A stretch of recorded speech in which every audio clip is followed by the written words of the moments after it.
ராதே கிருஷ்ணா. இப்போ நம்ம ஸ்ரீமத் பாகவதம் 9வது ஸ்கந்தத்தில் 3வது அத்தியாயம் பார்க்கிறோம். 2வது அத்தியாயம் ஞாபகம் இருக்கு இல்லையா? அதாவது மனுவினுடைய பிள்ளைகளை பற்றி சொல்லியிருக்கார். எந்த மனு? வைவஸ்த மனு, ஸ்ரத்ததேவன் அவர் பேர். அந்த அந்த வைவஸ்துக்கு அவர் மனு. அதனால அந்த ஸ்ரத்ததேவருடைய மகன்கள் 10 மகன்கள்னு சொன்னோம் இல்லையா? அதில் ஒருத்தரை பற்றி இப்போ வருது. 3வது அத்தியாயம். ஸ்ரீ சுகவாச்ச ஷர்யாதி மானவோ ராஜா பிரம்மிஷ்ட சபபூவஹ யோவா அங்கிரசான் சத்ரே துதீயமாக ஊச்சிவான்னு ஸ்ரீ சுகர் சொல்கிறார். இப்போ ஷர்யாதி, இந்த ஷர்யாதி ராஜா வந்து யாரும் மனுவினுடைய புத்திரன். அவர் இந்த அங்கீரசம் அங்கீரச கோத்திரத்தில் பிறந்தவர்கள்லாம் சேர்ந்து பிறந்த மகரிஷிகள் நடத்துகிற ஒரு சத்திரம் வேள்வி. அதில் வந்து என்னென்ன கர்மங்கள் பண்ணணும்லாம் சொன்னவர் இவர். இப்போ ஷர்யாதியோடைய பிள்ளைகள் உத்தான பர்ஹிஸு, அனர்த்தன், பூருஷேனன்னு 3 பெண் மக்களும் ஆண்களும் இருக்கின்றார்கள். ஒரு பெண், ஒரே பெண் குழந்தை, அது சுகன்யா. அந்த சுகன்யாவை பற்றி தான் இப்போ பார்க்க போகிறோம். இதுவும் ரொம்ப இன்ட்ரெஸ்டிங்கான அத்தியாயம்.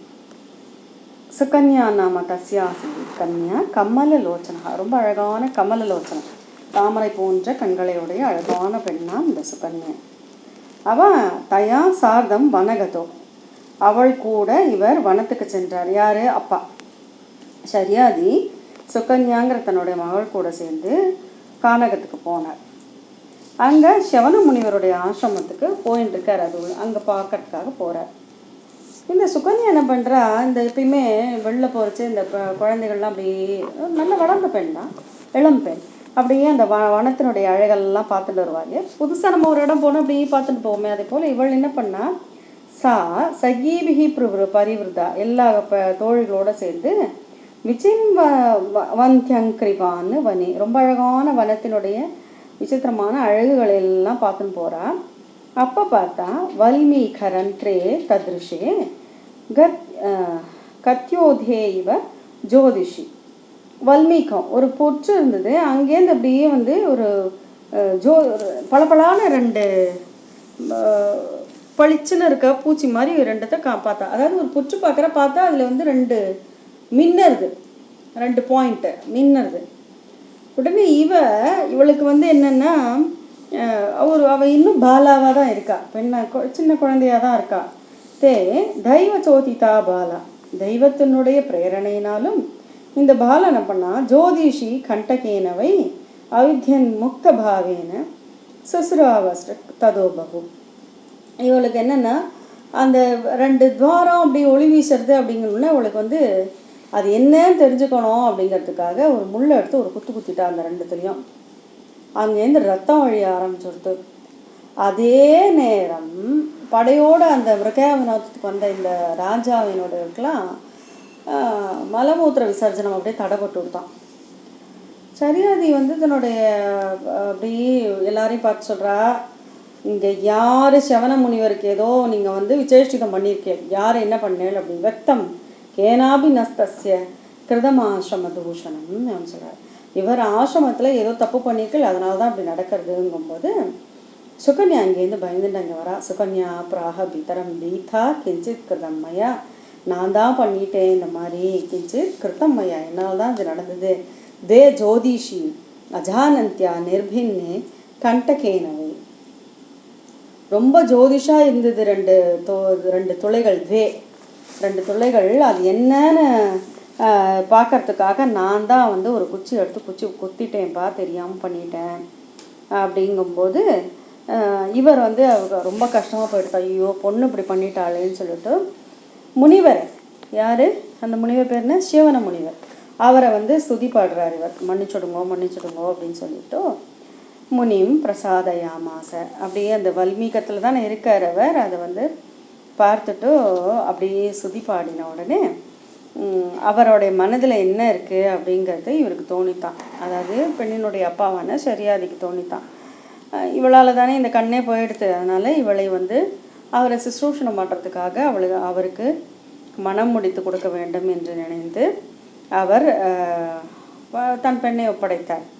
அப்பொழுது அவர்களுக்கு அந்த சொன்னோமே எல்லாருக்கும் தடைப்பட்டதெல்லாம், அந்த விசர்ஜனம் பண்ணுறதெல்லாம் நீங்கெடுத்து, தடை நீங்கெடுத்து இவரும் தன்னுடைய ஊருக்கு போயிட்டார்.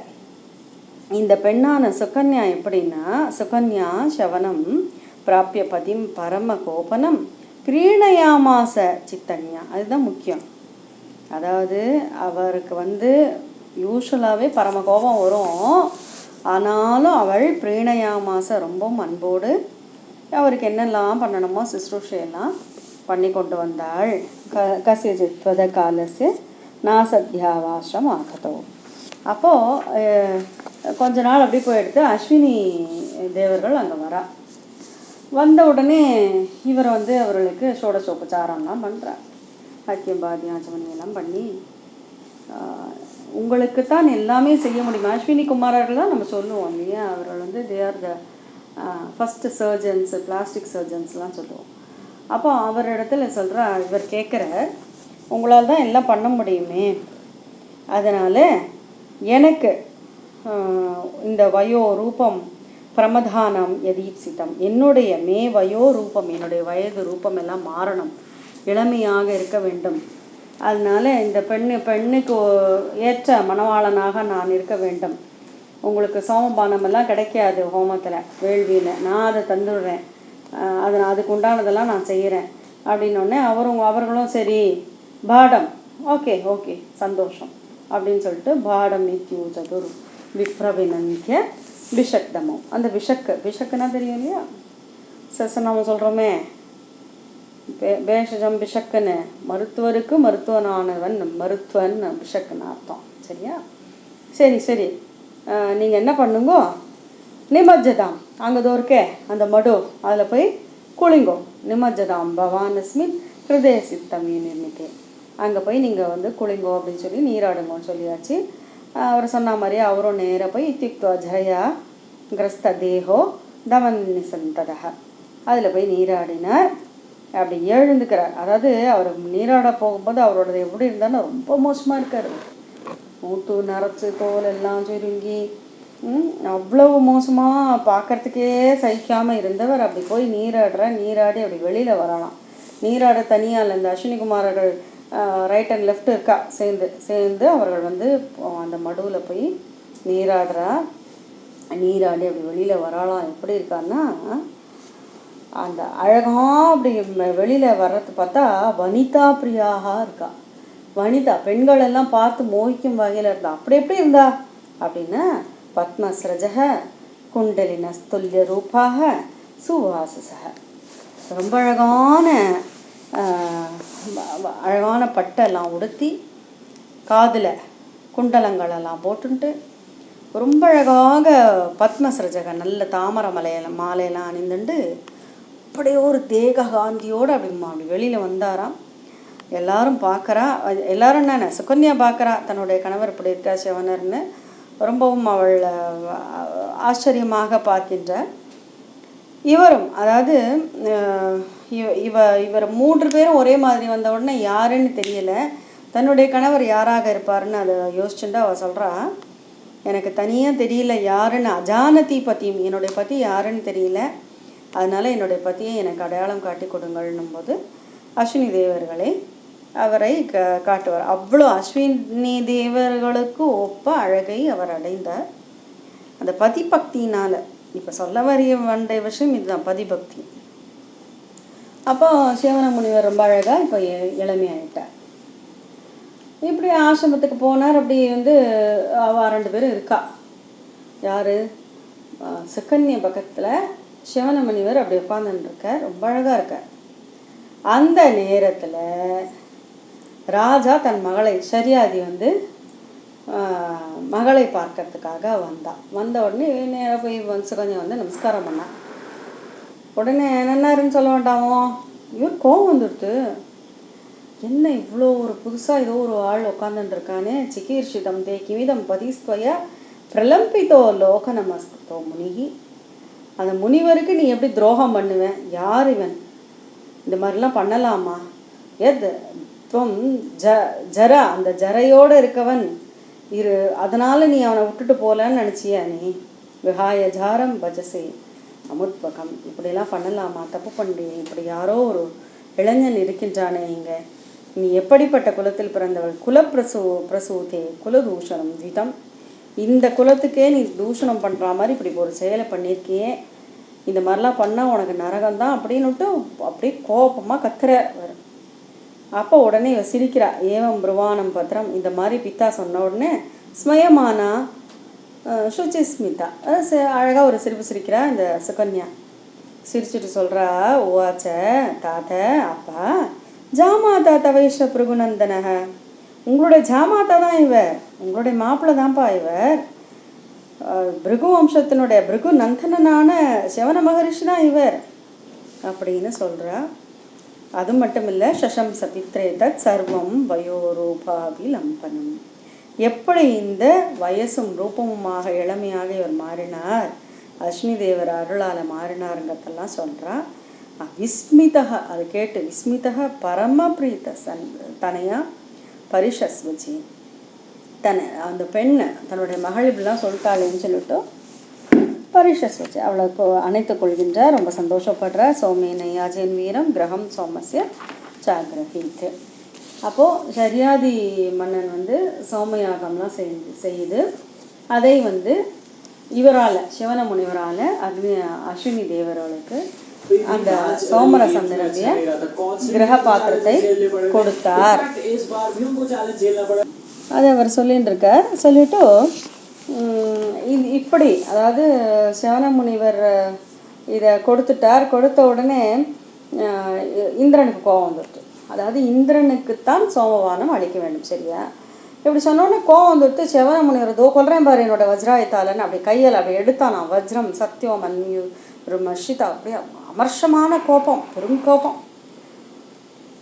அதை பார்த்த உடனே இவர் சிவன முனிவர்னு சாதாரணப்பட்ட வந்துச்சுன்னா, அவர் யார்? முனிவராச்சே. அவர் வஜ்ராயத்தை அப்படி தூக்கின உடனே அந்த கையை அப்படி ஸ்டாண்ட் ஸ்டில் ஸ்டாச்சு அப்படிம்பாடு குழந்தைகள்லாம், அந்த மாதிரி அப்படியே அதை செயலிழக்க செய்தாராம். அப்படி சோமரசம் பெறத்துக்கு தகுதியாக இருக்க அந்த, அதாவது தகுதி இல்லை அஸ்வினி தேவர்கள்னும் போது அவர்களுக்கு அந்த தகுதியை அங்கேருந்து தேவர்கள்லாம் சரி சரி கொடுக்கலாம் அப்படின்னு சொல்லிட்டு விஷஜாவிதி பூர்வம் சோமாஹுத்யா பகிஷ்கிருத்தம்னு ஒத்துணுன்ட்டா.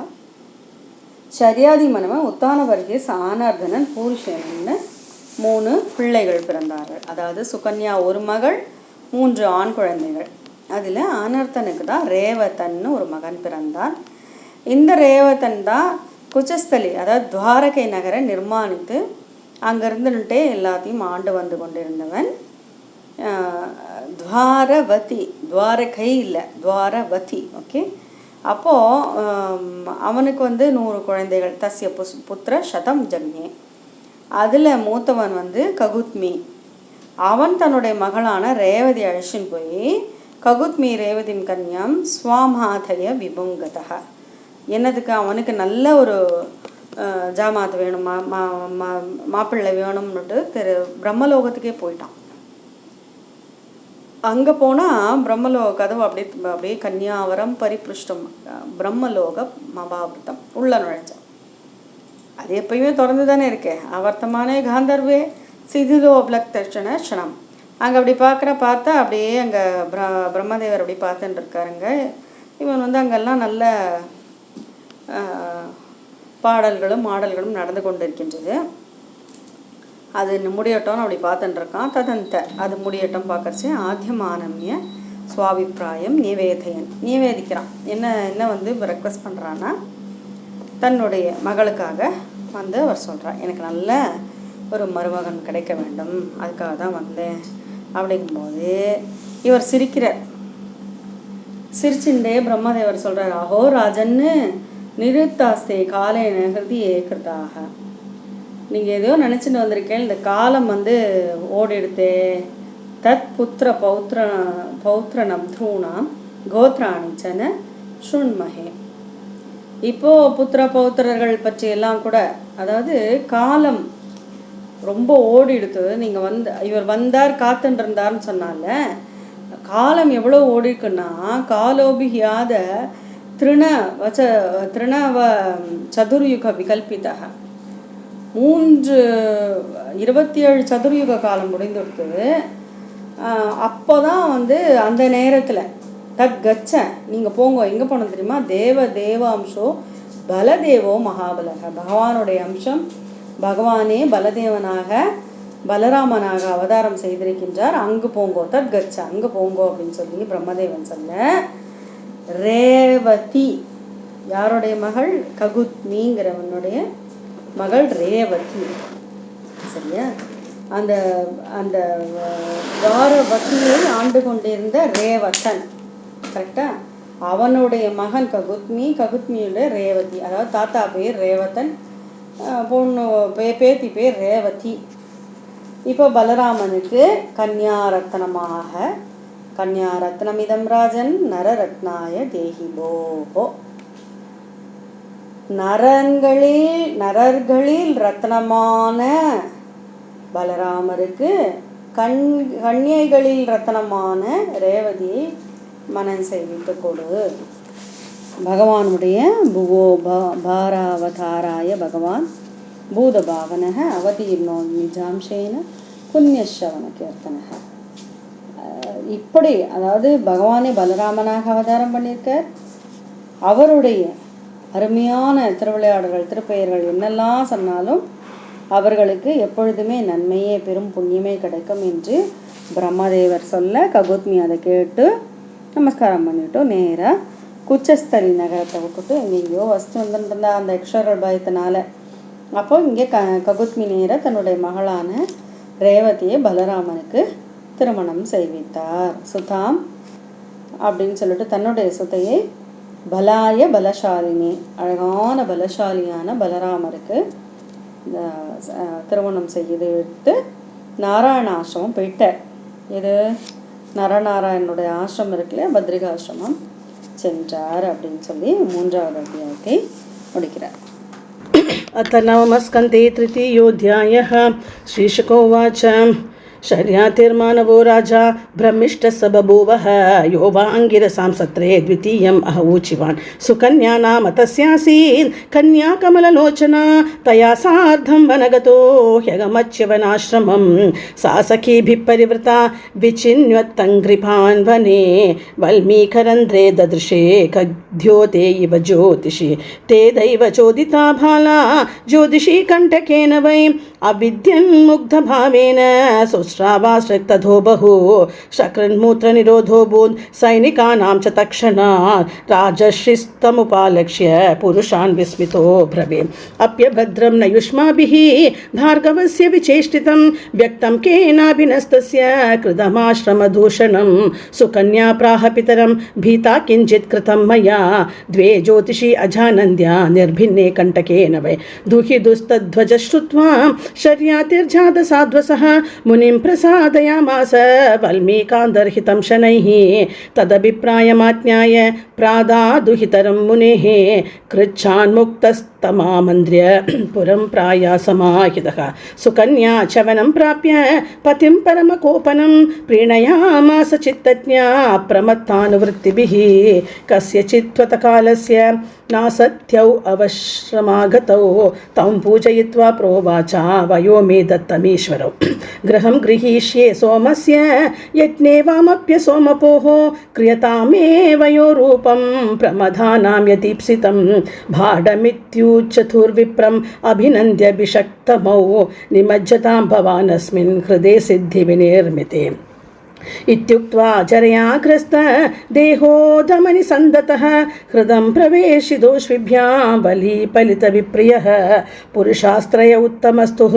अपीच्या वनिता प्रियाः पद्मस्रजकुण्डलिनः तुल्यरूपाः सुवाससः तान् निरीक्ष्य वरारोहो स्वरूपान् सूर्यवर्चसः अजानति पतिं साध्वी अश्विनौ शरणं ययौ दर्शयित्वा पतिं तस्यै पातिव्रत्येन तोषितौ ऋषिमामन् मन्द्रय यथोर्विमानेन त्रिविष्टभं यक्ष्यमाणोत शर्यातिः चवनश्र्याश्रमं गतः ददर्श दुहितु पार्श्वे पूरुषं सूर्यवर्चसं राजा दुहितरं प्राह कृतपादाभिवन्दनाम् आशिषश्चाप्रयुञ्जानो नातिप्रीतिमना इव चिकीर्षितं ते किमिदं पदिस्त्वया प्रलम्बितो लोक नमस्कृतो मुनिः यत्त्वं जराग्रस्तमसत्यसम्मतं विहाय जारं भजसे मुमध्वगं कथं मदिस्तेव गतान्यथा सतां कुलप्रसूदे कुलदूषणं त्विदं बिभर्षिजारं यदपत्रपाकुलं पितुश्च भर्तुश्च नयस्य दस्तमः एवं ब्रुवाणं पितरं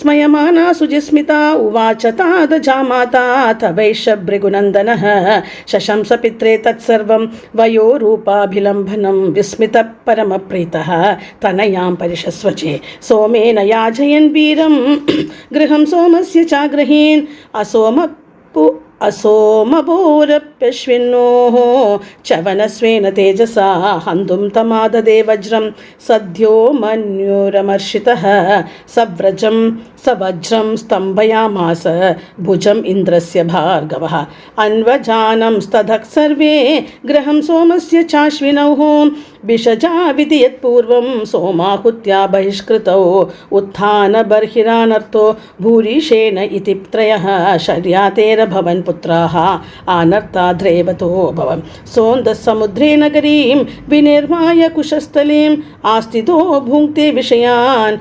आनर्ताधीनरिन्धम तस्य पुत्रशतं यत्ने ककुद्मिज्येष्ठमुत्तमं ककुद्मीरेवतीं कन्यां स्वामाधाय विभुं गतः कन्यावरं परिप्रष्टुं ब्रह्मलोकमपावृतम् आवर्तमाने गान्धर्वे स्थितो लब्धक्षणक्षणं तदन्त आद्यमानम्य स्वाभिप्रायं न्यवेदयद् तच्छ्रुत्वा भगवान् ब्रह्मा प्रहस्य समुवाचः अहो राजन्निरुद्धास्ते कालेन हृदये कृताः तत्पुत्रपौत्रनप्तॄणां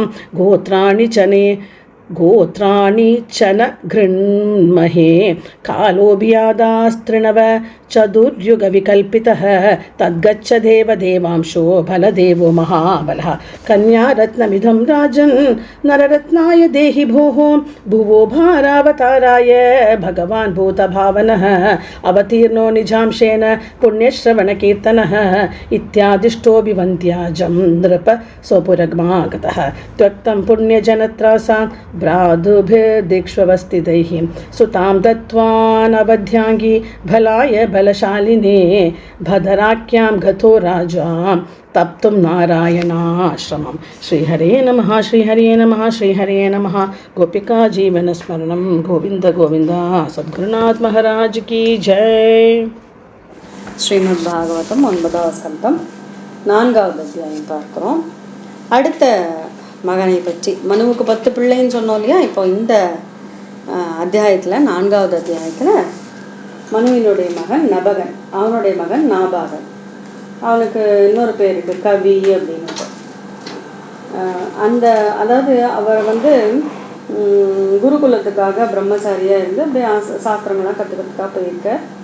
திரும்பி வந்த உடனே இந்த நாபாகன், அதாவது கவின்னு தான் இங்கே ரெஃபர் பண்ண போகிறோம். இந்த கவிக்கு நபகனுடைய கடைப்பிள்ளை இல்லையா. இவன் வந்த உடனே சொத்து இருக்கும் இல்லையா. அப்போ அந்த சொத்தில் பங்கு கேட்க மாட்டான்னு நினச்சிட்டு அவளுடைய சகோதரர்கள்லாம் பிரிச்சுன்னுட்டாளாம்.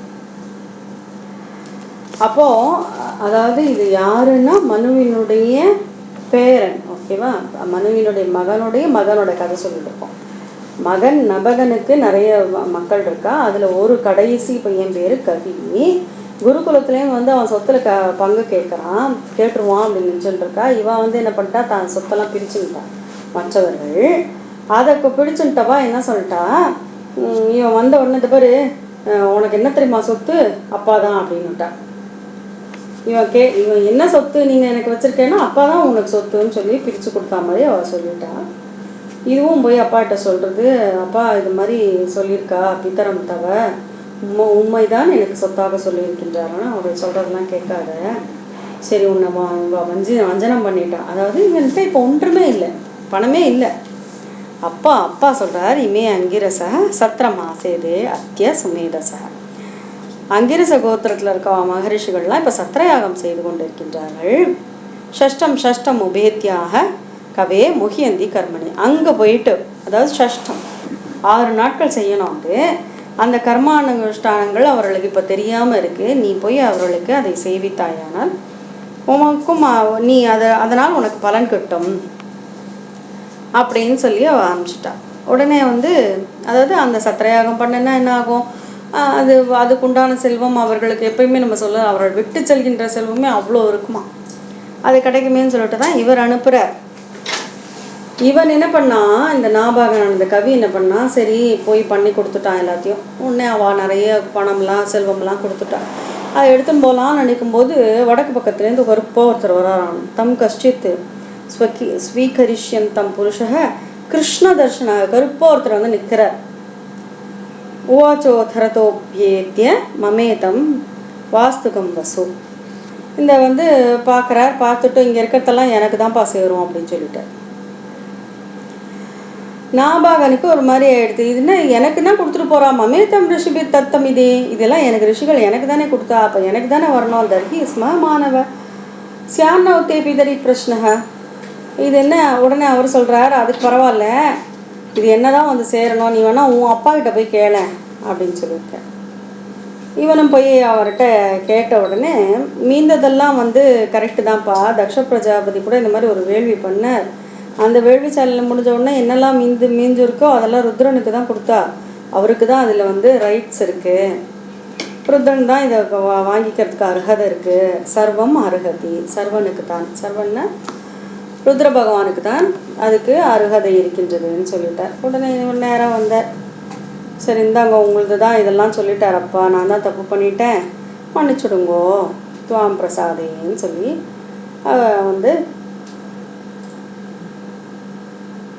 வணங்கினார். எத்தே பிதா வத தர்மம் துவம் ச சத்தியம் பிரபாஷசி. பரவாயில்லையே, உன் அப்பா சொன்னதை நீ அப்படியே அந்த சத்தியமாக நீ எடுத்துனுட்டே, அதனால் ததாமி தே மந்திரஷி ஞானம் பிரம்ம சனாதனம். அதனால் நீ அழகாக நீ வேத மந்திரங்கள் எல்லாம் தெரிந்து வைத்து கொண்டிருக்க. பிரம்ம ஞானம் இப்போது நான் உனக்கு அளிக்கின்றேன். ததாமி அப்படிங்கிற இந்த இப்போ இருக்கே இதெல்லாம் கிரகான திரவினம், இந்த திரவியத்தெல்லாம் உனக்கே நான் கொடுக்குறேன், பெற்றுக்கொள். கிரகான தத்தம் மத் சத்ரே பரிசேஷிட்டம், இதை நீயே எடுத்துக்கோ அப்படின்னு சொல்லிட்டு பகவான் அங்கிருந்து மறைஞ்சிட்டார். ருத்ர பகவான் இந்த சரிதத்தை யாரெல்லாம் காலம்பரமும் சாயங்காலமும் ஏதத் சம்ஸ்மரேத் பிராதஹ சாயம் ச சுசமாஹிதஹ கவிர் பவதி மந்திரவியோ கதிம் சைவ ததாத்மனஹ. அவர்களுக்கு நல்ல புத்தி, கவிர் பவதி மந்திரஜோ கதி, நல்ல புத்தி கூர்மா கிடைக்கும். மந்திரகதி நல்ல மந்திர வேதத்தினுடைய அந்த ஞானம் கிடைக்கும். ஆன்மஸ்வரூபமான பகவானுடைய ததாத்மன பரமாத்ம நிலையும் அவர்களுக்கு கிடைக்கும் அப்படிங்கிறது தான் பலஸ்ருதி. இப்போ இந்த நாபாகனுடைய குமாரனை பற்றி சொல்கிறான் அம்பரீஷன். அவனும் பரம பக்தனாக இருக்கான். அடுத்து ராஜவாச்சா பரமஞானியாக அந்த அம்பரீஷனோட சரிதத்தை எனக்கு சொல்லுங்களேன் கொஞ்சம் அப்படின்னு பரீட்சித்து கேட்குறார். என்னமோ அவரை ஏதோ ஒரு பூதெல்லாம் துரத்தித்துலாம் கேள்விப்பட்டிருக்கேன் நான் சுகர் சொல்கிறேன். ரொம்ப அருமையான அம்பரீஷ செல்லம் ஆரம்பமாகின்றது. அப்போ அவர் சொல்கிறார், அம்பரீஷன் ரொம்ப அம்பரீஷோ மகாபாக சப்த த்வி பவதி மகிம். இந்த 7 தீவுகளடைந்த இந்த பூமியை அவர் தான் மகிபதியாக அரசனாக இருந்து ஆண்டு கொண்டிருந்தார்.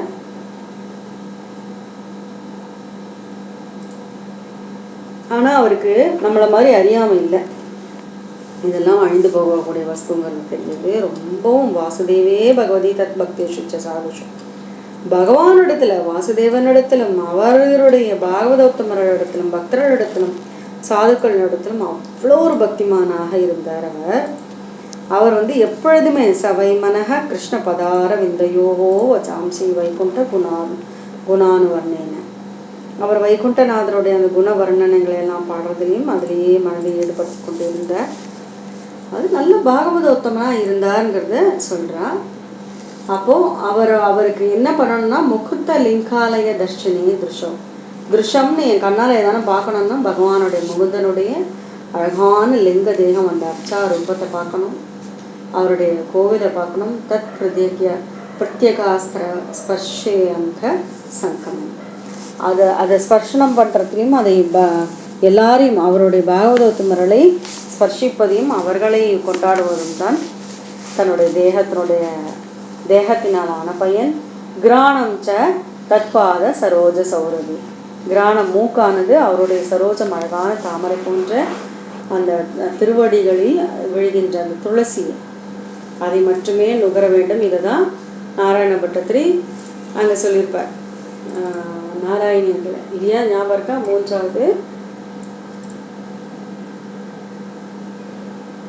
மூன்றாவது இதில் சொல்லியிருப்பார். அதுதான் இங்கே சொல்கிறார். இதெல்லாம் பிரேரணை பட்டத்திரி. அதாவது நாக்கு இருந்ததுன்னா பகவான் நாமா சொல்லணும், அவருடைய பிரசாதம் தான். மூக்கு இருந்ததுன்னா அந்த அழகான அவருடைய திருத்துழாய் வாசனை தான். கைகளால் அவருக்கு அர்ச்சனை பண்ணணும், ஞாபகம் இருக்கு இல்லையா? அதே மாதிரி ரொம்ப அழகாக கால்கள்னால் அவருடைய க்ஷேத்திரத்துக்கு தான் போகணும். தலைன்னா அவரிடத்துல தான், அவருடைய சரணகமலத்தில் தான் விழுந்து வணங்க வேண்டும், அவருக்கு அர்ப்பணம் பண்ண வேண்டும். அவருடைய பாகவதோத்தமர்களாக இருப்பவர்களுக்கு அவர்களிடத்தில் நான் மிகுந்த ஈடுபாடோடும் பக்தியோடும் இருக்க வேண்டும் தான் இருக்கிறத. அது ஒரு நிஷ்டையாக இவர் வச்சுருக்கார். தன்னையே பகவானிடத்தில் அர்ப்பணம் பண்ணி ரொம்ப அழகாக பரிபாலனம் பண்ணிட்டு இருந்தாராம். அப்போது சரஸ்வதி நதிக்கரைக்கு எதிர்கரையில் என்ன பண்ணியிருக்கார்? வேள்வி நடத்தியிருக்கார். அஸ்வமேதையா வேள்விகள்லாம் செய்திருக்கார். பகவானை ஆராதனை பண்ணியிருக்கார். அம்பரீஷனுடைய வேள்வி சாலையில் பிரிவியூக்கள்லாம் எல்லாரும் வந்து ரொம்ப அழகாக வேள்வியெல்லாம் நடத்தி கொண்டிருந்தார்கள். எப்பொழுதும் பகவானுடைய அந்த நாமாதி கீர்த்தனங்கள் தான் கேட்டுருந்தது. அவரையே தன்னுடைய ஹிருதயத்தில் வச்சு கொண்டு அவ்வளோ பக்தி பண்ணிட்டு இருந்தாராம் அம்பரீஷன். அது வந்து உங்களுக்கு ஞாபகம் இருக்கும்னு நினைக்கிறேன். அந்த அம்பரீஷ சரிதம் நம்ம ஏகாசி நாளில் நம்ம வந்து சிரவணம் பண்ணுறதுன்ட்டு பக்தி மேலோங்கிடுங்கிற பலப்பிராப்தி இல்லையா? இப்படியாக அவர் வந்து ரொம்ப எப்பொழுதுமே பகவானிடத்துலேயே பக்தி கொண்டதை பார்த்து பகவானுக்கு ரொம்ப பிரீத்தியாக எடுத்து, அதனால் பிருத்தியாபிரக்ஷணம் தன்னுடைய பக்தனுக்காக சுதர்சனத்தை அவரிடத்தில் அழைத்தார். பாதுகாப்பாக சுதர்சனத்தை அழைத்தார். சுதர்சனம் அப்படியே அவரை பாதுகாப்பதற்காக இருந்தது. அப்போது அம்பரீஷனுக்கு வந்து இதெல்லாம் விட்டுட்டு சரி துவாதசி விரதம் இருக்கிறான்னு சொல்லி ஒரு வருட காலம் அனுஷ்டிக்கணும்னு சொல்லி அவர் வந்து கார்த்திகை மாதம் துவாதசி தினத்தில் 3 நாட்கள் தொடர்ந்து நீர் கூட அருந்தாமல் உபவாசம் வந்து பகவானையே பூஜை பண்ணிட்டு இருந்தாராம் யமுனா நதி இருக்கிற. அப்போ வந்து அது மட்டும் இல்லை, எப்பொழுதுமே நம்ம விரதங்கள் இருக்கும்போதும் ஏகாசி உபவாசம் இருக்கும்போதும் இல்லாமல் நம்ம நிறைய தானங்கள் பண்ணணும். அப்போ இவர் என்ன பண்ணார்? அழகாக தானங்கள் எல்லாம் பண்ணார். நல்ல பிராமணர்களுக்கு வேண்டிய விஷயங்கள் எல்லா நல்ல தானங்களையும் செய்தார். இப்படி ரொம்ப அழகாக நல்ல பக்ஷணங்களை எல்லாம் படைத்து அவர்களுக்கு உண்ண வைத்து, அவர்களுக்கு வந்து நிறைய பசுக்களை எல்லாம் பசு சஷ்டி கோடின்னு பாருங்க வட்டத்தில் நிறைய பசுக்களை கொடுத்தாரு. சாதாரண பேருக்குன்னா கொடுக்கறதுலாம் இல்லை, அதுகள் பார்த்தாலே அப்படி இருக்கான். ருக்ம விஷானினாம் ரூபியாங்கரினாம் சுவாசசாம் பயஹசீல வயோ ரூப. ரொம்ப அழகான நல்ல கன்றுகளை உடைய எளிமையான அதனுடைய அந்த கொம்புகள்லாம் தங்க கொப்பி அணிந்திருக்கான். அப்படின்னா பார்த்துக்கணும். பட்டு வஸ்திரங்கள்லாம் போட்டுட்டு அவ்வளோ ஒரு சாதுவாக நல்ல பால் கறக்கக்கூடிய அழகாக கன்றை கொண்ட அருமையான பசுக்களை எல்லாம் தானம் பண்ணார். அப்படிங்கும்போது அந்த நேரத்தில் துர்வாசர் வந்தார். துர்வாசா பகவானை அபூட்டு அங்கே வந்து பகவானான துர்வாச மகரிஷி அங்கே வந்து சேர்ந்தார் பகவானுடைய அம்சமாக. அப்போ அவரை வந்து அவர் எல்லாம் நமஸ்காரம்லாம் பண்ணி அவருக்கு எல்லாம் சோடசோபச்சாரெல்லாம் கொடுக்குறார். இவர் உடனே ஏதோ சரி நான் அதை வந்துடுறேன் அப்படின்னு சொல்லிட்டு அனுஷ்டானம் பண்ணுறதுக்காக யமுனா நதி தீரம் போனார். அங்கே வந்து நிமஜ்ஜ பிருகத் தியாயன்னு அங்கே தண்ணியில் முழுகிறோன்னு பிரம்மனை தியானித்து கொண்டிருந்தார் அப்படின்னு சொல்லி சொல்கிறார். இன்னும் ஒரு நாழிகை தான் இருக்குது, 24 நிமிஷம் தான் இருக்குது அந்த துவாதசி தேதி முடியறதுக்கு. அதுக்குள்ளே பாரணை பண்ணணும். பார்த்துட்டே இருக்கான், என்ன பண்ணுறதுன்னு தெரியல, அவர் வரல. உடனே வந்து பிராமணர் கேட்குறார், ஆமாம் அவரை விட்டு பாரணை பண்ணுறதும் தப்பு, பாரணை பண்ணாமல் இருக்கிறதும் தப்பு, அப்போ இவர் சொல்கிறார் நான் என்ன பண்ணுறது அப்படின்னு கேட்கும்பொழுது அவர்கள்லாம் சொல்கிறா அம்பசா கேவலே நாத, அம்பசா கொஞ்சம் தண்ணீரை மட்டும் வருந்துங்கள் அப்படின்னு சொல்லி பாரணை முடிக்கிறதுக்கு சமானம் சொல்கிறா. அதனால் அவர் நீர் அருந்துகின்ற நேரம் முனிவர் அங்கேருந்து வர நீர் அருந்தி விட்டோடனே முனிவர் வந்தார். அவர் அனுஷ்டானம் முடிஞ்சு வந்தவர். அவர் அழகாக இவருக்கு வாங்க வாங்கன்னு கூப்பிடுறார். ஆனால் துர்வாசருக்கு அப்படியே பசி வேறு, அப்படி பார்த்துட்டு இருக்கார். பார்த்துட்டு அவருக்கு தெரிஞ்சு போயிட்டு ஒரு நீர் அருந்தினார். அஹோ அஸ்ய நிருஷம்ஸ்ய ஸ்ரீயோர் மந்தஸ்ய பஷ்யத்த, என்ன உனக்கு ஸ்ரீ இருக்குன்னு, அதாவது செல்வஸ் இருக்கா, நீ எப்படி நீ என்னை விட்டுட்டு நீ பாரணை பண்ணலாம், உனக்கு என்ன திம்புறு ஜாஸ்தியாக போயிருக்கா, விருந்தாளி நான் வரத்துக்குள்ளே நீ பண்ணிட்டியா, சத்தியஸ்தே தர்ஷியே பலம், இரு உனக்கு இது காட்டித்தரேன், உனக்கு இதனோட பலம் என்னன்னு நான் காட்டித்தரேன் அப்படின்னு சொல்லிட்டு ரொம்ப கோபமா ஏவம் பிருவான உட்கிருத்திய ஜடா ரோஷ விதீபிதா, தன் ஜடையிலேருந்து ஒரு முடி அப்படி பிடிச்சி அப்படி போடுற தயாச நிர்மமே தஸ்மை கிருத்தியாகும் காலான லோகமாம். கிருத்தியாங்கிற ஒரு வெள்ளி பிசாசு பெரிய பூகோளம் போல் அப்படியே பெருசாக தீப்பழம் கூட உமிழ்ந்து கொண்டு இருக்கின்றது. அப்படியே அது வரதான், அதாவது அம்பரீஷனை நோக்கி அது வருகின்றது. அதை பார்த்தவுடனே இவர் ஒன்றும் வேப்பயந்தின் சமத்வீட்ச நச்சால பதான் இருப்பாங்க, ஒரு அடி கூட நகரலையா அந்த ராஜா, யார் இப்போ இவர் அம்பரீஷ ராஜா. அது அப்படியே பெருசாக தீய கக்கிண்டு வர்றது, இவர் கவலை இல்லாமல் அப்படி நின்றுட்டு இருக்கார். பார்த்தா அங்கிருந்த சுதர்ஷன சக்கரத்துக்கு ரொம்ப கோபம் வந்துட்டு, பாகவதோத்தமனை நீ இது பண்ணுற அப்படின்ட்டு அந்த கத்தியை பொசிக்கிட்டு அதை ஏவி விட்டாரோ துர்வாச முனிவர், அவரை துரத்தி கொள்ள ஆரம்பித்துதான். அதை பார்த்துட்டு இவர் பயந்து ஓடி போகிறார். ஓடி போயிட்டு பிரம்மர் இடத்துல சரணாகதி பண்ணுறார், என்னை எப்படியான காப்பாற்றணும்னு அவர் சொல்லிட்டார். என்னால் ஒன்றுமே பண்ண முடியாது, இதெல்லாம் பகவானுடைய திருவிளையாடல், நாங்கள் எல்லாருமே பகவானுடைய கட்டளைக்கு அகம் பவோ தக்ஷ பிருகு பிரதான பிரஜேஷ பூதேஷ சுரேஷ முக்கிய, நாங்கள்லாம் இருக்கோம் தான், ஆனால் எல்லாரும் பகவானுடைய ஆணையின் கீழ் தான் இருக்கின்றோம் அப்படின்னு சொல்லுவாங்க. என்ன பண்ணுறதுன்னு தெரியல, நேராக போய் சரணம் யாத்த சர்வம் கைலாசவாசினம், சர்வம்னா சிவபெருமான், கைலாசவாசினா சிவபெருமானுக்கு போனால் அவர் சொல்கிறார் வயம் ந காக்க, அப்பா துர்வாசா எனக்கு இதெல்லாம் ஒன்றுமே செய்ய முடியாது, இப்படிப்பட்ட பிரம்மாண்டங்களையெல்லாம் படைத்தவர் அந்த சர்வவியாபியான பகவான் தான், அதனால் எங்களால் எதுவும் செய்ய முடியாது அப்படின்னு சொல்லி அவர் அழகாக அந்த இடத்துல பாகவத சாரமாக நாங்கள் எல்லோரும் அவரால் தான் படைக்கப்பட்டவங்களுக்கெல்லாம் சொல்லவும் எங்களால் ஒன்றும் பண்ண முடியாதும்போது இவர் என்ன பண்ணுறதுன்னு தெரியல. அப்போ உடனே பகவானுடைய பெருமையெல்லாம் சொல்கிறார். நீங்கள் என்ன நினச்சிட்டு சந்தஹ்யமானோ அஜித சஸ்திர வக்னினா தத்பாத மூலே பதித்த ச வேப்பதுக்கும். இவர் நேராக போகிறார். போயிட்டு என்ன இது இது எங்களால் முடியாதது அப்படின்னு இவன் 2 பேரும் சொல்லிட்டா, நேராக பகவான் இடத்துல போய் சரணாகதி பண்ணுறார். பகவான் சொல்கிறார் என்னால் ஒன்றுமே அகம் பக்த பராதீனன், நானே பக்தனுக்கே பராதீன அடிமையாக இருந்துருக்கேன். ஸ்வதந்திர இவ த்விஜ, எனக்கு ஸ்வதந்திரமே இல்லை. த்விஜான்னு கூப்பிட்றது யார்? துர்வாச முனிவர். பிராமண ஸ்ரேஷ்டனே, எனக்கே அதுக்கு அதிகாரம் இல்லை. எனக்கு அவர் நான் ஜனப்பிரிய பக்த ஜனப்பிரியனாக மட்டும்தான் நான் இருப்பேன். என்னிடத்தில் மத்பக்தகி சாது பேருபினா,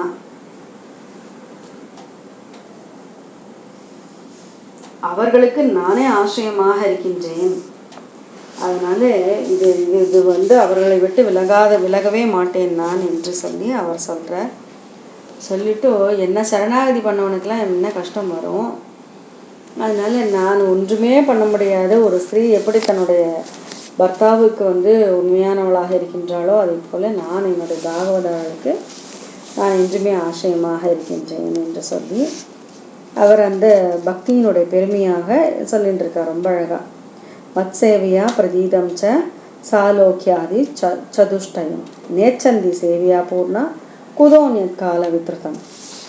இப்படி அதாவது இவர்களுக்கெல்லாம் எதை பற்றியுமே அவர்கள் கேட்பதில்லை.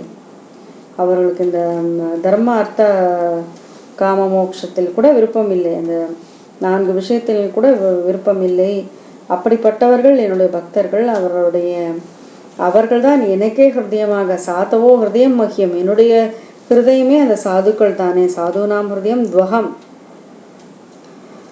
மதன்யத்தே ந ஜானந்தி நாகம் தேபியம் மனாகத். இதை நானும் அவர்களை விற்றும் வேற எதையும் நானும் யோசிப்பதில்லை அப்படின்னு சொல்லி பக்தர்களோட பெருமையெல்லாம் சொல்கிற. இது யாருக்காக செய்ததோ வந்ததோ அவர் காலில் போய் விழுங்கோ அப்படின்னு சொல்லும்போது சாதுஷோ பிரகிதம் தேஜ பிரஹர்த்து குருதே சிவம்னு சொல்ல இதுக்கெல்லாம் காரணமாக அம்பரீஷனுக்காக தானே இவர் இது பண்ணார். அப்போ அவரை சரணாகதி பண்ணுங்கன்னு பகவானே சொல்கின்றார் அப்படின்னு சொல்லிட்டு முடிக்கிறான் 4வது அத்தியாயத்தை. अथ नवमस्कन्धे चतुर्थोऽध्यायः.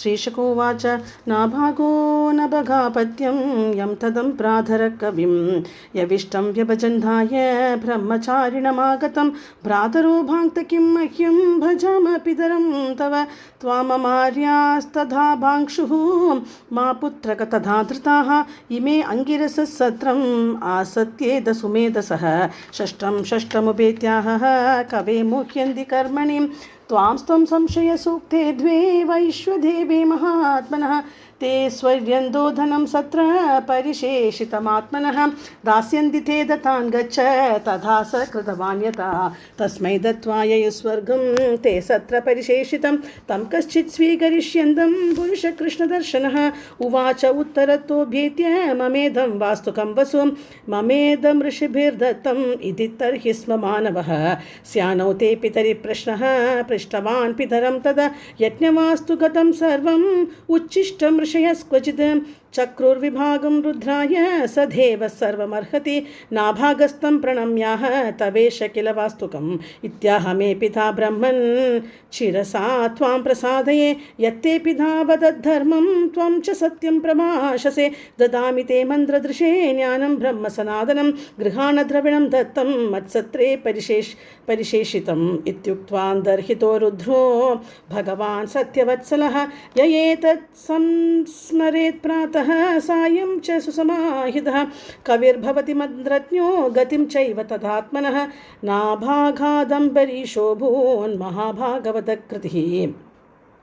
महाभागवतकृति नास्पृशद्ब्रह्मशापोऽपि यं न प्रतिहत क्वचित् राजोवाच भगवन् श्रोतुमिच्छामि राजश्रेष्ठस्य धीमतः न प्राभूद्यत्र निर्मुक्तो ब्रह्मदण्डो दुरत्ययः श्रीशुकोवाच अम्बरीशो महाभागः सप्तद्वीपवती महीम् अव्ययां च श्रियं लब्ध्वा विभवं च आतुलं भुवि मेनेति दुर्लभं पुंसां सर्वं तत्स्वप्नसंस्तुतं विद्वान् विभवनिर्वाणं तमो विशति यत्पुमान् वासुदेवे भगवती तद्भक्तेषु च साधुषु प्राप्तो भावं परं विश्वं येनेदं लोष्टवत् स्मृतं स वै मनः कृष्णपदारविन्दयोः वच्चांसि वैकुण्ठगुणानुवर्णने करौ हरेर्मन्दिरमार्जनादिषु श्रुतिं चकारमच्युतस्तकधोदये मुकुन्दलिङ्गालय दर्शने दृशौ तद्भृत्यघात्रस्पर्शेऽङ्गसङ्गमं घ्राणं च तत्पादसरोजसौरभे श्रीमत्तुलस्यारसनां तदर्पिते पादौ हरे क्षेत्रपदानुसर्पणे शिरो हृषिकेशपदाभिवन्दने कामं च दास्ये न तु कामकाम्यया यथोत्तमश्लोकजनाश्रया रतिः एवं सथा कर्मकलापमात्मनः परेदि यज्ञे भगवत्यदोक्षजे सर्वात्मभावं विदवन्महीमिमां तन्निष्ठविप्राभिहितशशासः ईदेष्वमेधैरदियन्त्यमीश्वरं महाविभूत्योपचिताङ्गदक्षिणैः तत्तैर्वसिष्ठासिदगौतमादिभिः दध्वन्यभिस्तोद्रमसौ सरस्वतीं यस्य कृदुषु गीर्वाणैः सदस्या ऋत्विजो जनाः तुल्यरूपाश्चानिमिषा व्यदृश्यन्त सुवाससः स्वर्गो न प्रार्थितो यस्य मनुजैरमरप्रियः शृण्वद्भिः उपगायद्भिः उत्तमश्लोकचेष्टितं समर्थयन्ति तान् कामाः स्वराज्यपरिभाविताः दुर्लभानापि सिद्धानां मुकुन्दं हृदि पश्यतः स इत्थं भक्तियोगेन तभूयुक्तेन पार्थिव्यः स्वधर्मेण हरिं प्रीणन् सङ्गान् सर्वान् जनेर्जहौ गृहेषु धारेषु सुतेषु बन्धुषु द्विपोतमस्यन् धनवाजिपत्तिषु अक्षय्यरत्नाभरणायुधादिषु अनन्दकोशेषु अकरोद सन्मतिं तस्मा अधाधरिश्चक्रं प्रत्यनीकभयावहम् एकान्तभक्तिभावेन प्रीतो भृत्याभिरक्षणम् आरिराधयिषु कृष्णं महिष्या तुल्यशीलया युक्तः संवत्सरं वीरो दधार द्वादशीव्रतं प्रधान्ते कार्तिके मासी त्रिरात्रं समुपोषितः स्नातः कदाचित् कालिन्द्यां हरिं मधुवनेर्चयत् महाभिषेकविधिना सर्वोपस्करसम्पदा अभिषिञ्च्याम्भराकल्पैः गन्धमाल्यार्हणादिभिः तद्गदान्धरभावेन पूजयामास केशवम् ब्राह्मणांश्च महाभागान् सिद्धार्थानपि भक्तितः गवां रुग्मविषाणीना रूप्याङ्घ्रीणां सुवाससां पयशीलवयोरूप वत्सोपस्करसम्पदां प्राहिणो साधुविप्रेभ्यो गृहेषु न्यर्बुदानिशन् भोजयित्वा द्विजानग्रे साध्वन्नं गुणवत्तमं लब्धकामैरनुज्ञातः पारणाय उपचक्रमे तस्य तर्ह्यतिथिः साक्षात् दुर्वासा भगवान् अभून् तमानर्चातिथिं भूपः प्रत्युत्थानासनार्हणैः ययाचे व्यवहाराय पादमूलमुपागतः प्रतिनन्द्य स तथा च तद्याञ्चां कर्तुमावश्यकं गतः निममज्ज बृहद्ध्यायन् कालिन्दी सलिले शुभे मुहूर्तार्धावशिष्टायां द्वादश्यां पारणं प्रति चिन्तयामास धर्मज्ञो द्विजैस्तद्धर्मसङ्कटे ब्राह्मणादिक्रमे दोषो द्वादश्यां यदपारणे यत्कृत्वा साधु मे भूयाम् अधर्मो वा न मां स्पृशेत् अम्बसा केवलेनाथ करिष्ये व्रतपारणं प्राहुरभक्षणं विप्राहि अशितं नाशितं च तद् इत्यभप्राश्य राजर्षिः चिन्तयन् मनसाच्युतं प्रत्याचष्ट कुरु श्रेष्ठ द्विजागमनमेव सः दुर्वासा यमुनाकोला कृतावश्यकागतः राज्ञाभिनन्दितस्तस्य बुबुधे चेष्टितं धियां मन्युना प्रजलद्गात्रो भ्रुकुटिकुटिलाननः बुभुक्षितश्च सुतरां कृताञ्जलिमभाषत अहो अस्य नृशंसस्य श्रियोन्मत्तस्य पश्यत धर्मव्यतिक्रमं विष्णोः अभक्तस्ये शमानिनः यो माम् अतिथिमायातम् आदित्येन निमन्त्र्य च अदत्वा भुक्तवांस्तस्य सद्यस्ते दर्शये फलम् एवं ब्रुवाण उत्कृत्य जठां रोषविदीपितः तया स निर्ममे तस्मै कृत्यां कालानलोपमां तामापदन्तीं ज्वलतीम् असिहस्तां पधा भुवं वेपयन्तीं समुद्दीक्ष्य न चचालपधा नृपः प्राग्दिष्टं मृत्युरक्षायां पुरुषेण महात्मना ददाह कृत्यां तां चक्रं क्रुद्धा हिमिव पावकः तदभिद्रवदुदीक्ष्य स्वप्रयासं च निष्फलं दुर्वासा दुद्रुवे भीतो दिक्षु प्राणपरीप्सया तमन्वधावद्भवभद्रताङ्गं दावाग्निरुद्धूतशिखो यदाह्यं तथानुशक्तं मुनिरीक्षमाणो गुहां विभिक्षु प्रससारमेरोः दिशो न भक्ष्मां विवरान् समुद्रां लोकान् सपालां स्त्रिदिवं गतः सः यतो यतो धावति तत्र तत्र सुदर्शनं दुष्प्रसहं ददर्श अलब्धनाथस्य यदा कुतश्चित् सन्द्रस्तचित्तोरणमे शमानः देवं विरिञ्जं समगाद्विदातः त्राक्यात्मयोने जिततेजसो मां ब्रह्मोवाच स्थानं मदीयं सह विश्वमेत क्रीडावसाने द्विपरार्धसञ्ज्ञे भ्रूभङ्गमात्रेण हि संदिदक्षोः कालात्मनो यस्य तिरो भविष्यति अहं भवो दक्ष भृगुप्रधानाः प्रजेश भूदेश सुरेश मुख्याः सर्वे वयं यन्नियमं प्रपन्ना मूर्धन्यर्पितं लोकहितं वहामः प्रत्याख्यातो विरिञ्चेन विष्णु विष्णुचक्रोपतातिपितः दुर्वासा शरणं यातः सर्वं कैलासवासिनं श्रीरुद्रोवाच वयं न तादप्रभवाम भूमि यस्मिन् परेण्येऽपि अजीवकोशाः भवन्ति कालेन भवन्ति हीदृशाः सहस्रशो यत्र वयं भ्रमामः अहं सनत्कुमारश्च नारदो भगवानजः कपिलोपान्तरतमो देवलो धर्म आसुरिः मरीचिप्रमुखाच्याने सिद्धेशा पारदर्शनाः विधामन वयं सर्वे यन्माया मायया वृताः तस्य विश्वेश्वरस्येद्यं शस्त्रं दुर्विषहं हिनः तमेव शरणं याहि अरिस्तेषं विधास्यति तदो निराशो दुर्वासाः पदं भगवतो ययौ वैकुण्ठाख्यं यदध्यास्ते श्रीनिवासश्रिया सह संदह्यमानो जिदशस्त्रवह्निना तत्पादमूले पतितः स वेपतुः आहाच्युतानन्द सदीप्सित प्रभो कृतागसम्मावहि विश्वभावना अजानता ते परमानुभावं कृतं मयागं भवतः प्रियाणां विदेहि तस्याबचितिं विदादः मुच्छेदयन्मा यन्नाम्नि उदिते नारकोऽपि श्रीभगवानुवाच अहं भक्तपराधीनो हि अस्वतन्त्र इव द्विज साधुभिर्ग्रस्तहृदयो भक्तैर्भक्तजनप्रियः नाहमात्मानमाशासे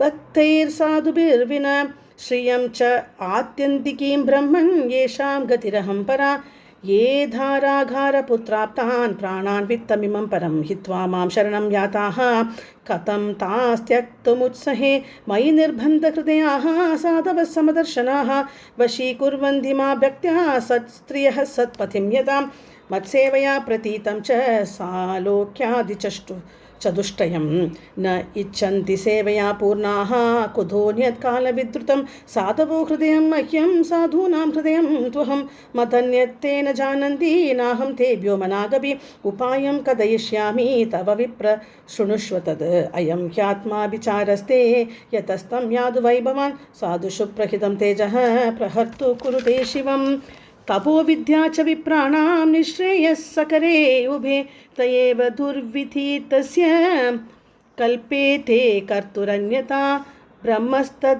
ब्रह्मस्तदद्गच्छ भद्रं ते नाभागतनयं नृपं क्षमापय महाभागं ततः शान्तिर्भविष्यति श्रीहरे नमः श्रीहरे नमः श्रीहरे नमः गोपिका जीवनस्मरणं गोविन्द गोविन्द सद्गुरुनाथ महाराज की जय।